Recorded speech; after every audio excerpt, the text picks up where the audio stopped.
Galian, alam mong hindi ko magagawa yun. Pinagbabawalan ng pagsasalita sa nasasakdal. Hindi ba meron kayong dating relasyon na nasasakdal? Oo. Pero ngayon, wala na, di ba? Hindi na katulad ng dati. Bakit? Dahil inakala ko na si Carmela ay si Ariana. Pero nagbalik ang totoong Ariana. At si Carmela pala ay isang clone. Paano natanggap ni Carmela ang mga bagay na yon? Nagkausap kami ng maayos tungkol doon. Pero maaring kinasamaan ng loob niya ang mga bagay na yon. Hindi ko alam.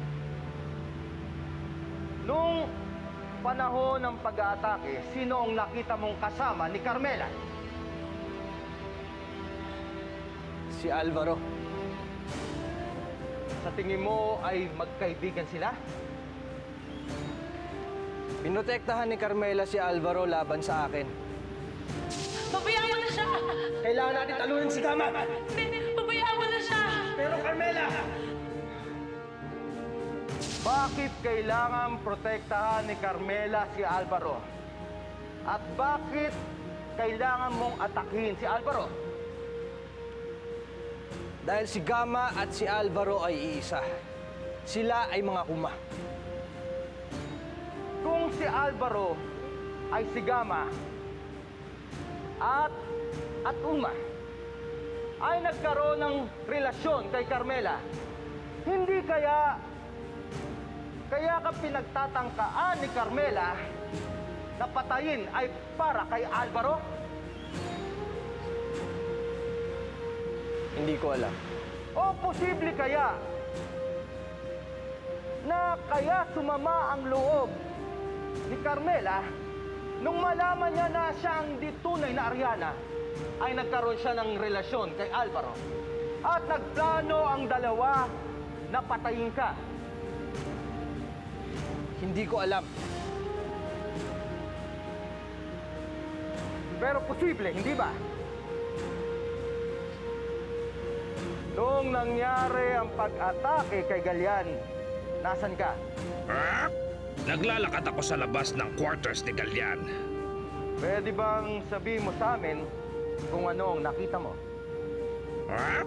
Bumukas ang pintuan ng quarters ni Galian. At may isang babaeng nagmamadaling lumabas mula doon. Ha? Namumukha mo ba sinong babaeng yon? Ha? Oo. Pwede bang sabihin mo sa amin kung sino ang babaeng yon? Ha? Si Carmela. Sigurado ka ba? Ha? Siguradong sigurado. Ito ang video na nakuha namin sa security camera na nakalagay sa labas ng quarter ni Galian.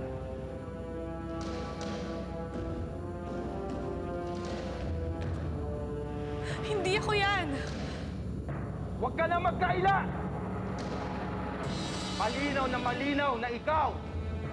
Dahil marami ng ebidensya para sa'yo! Galian, maniwala ka sa akin! Hindi ko magagawa sa'yo yun! Hindi ako yan!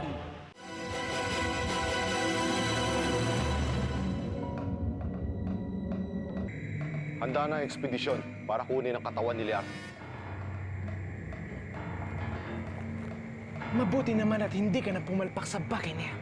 Hindi ka pumalpak sa bagay na yan. Mabuti. Pumunta kayo sa planeta Earth. Kapag nahanap na ang katawan ko, wala nang makakapigil sa paghahari ko sa buong mundo.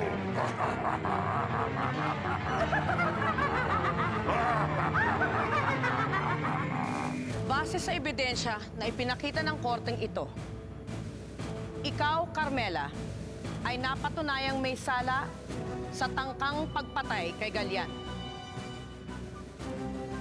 At dahil dito, hinahatulan ka ng pinakamabigat na parusa. ikaw, Carmela, ay sinesentensyahan ng kamatayan.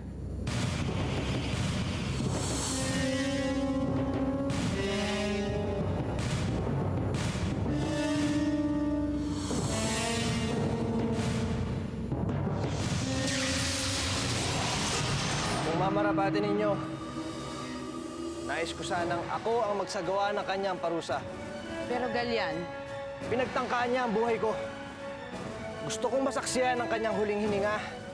At gusto ko siyang mamatay sa aking mga kamay. Wala na akong magagawa.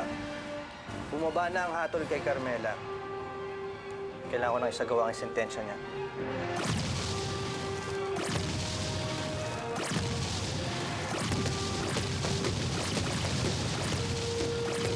Ganyan, nakikiusap ako. Huwag mong gawin to. Hindi ako papayag na kunin niyo si Carmela. Kung ganun, kailangan niyo akong labanan. Hindi. Sasama ako sa kanya.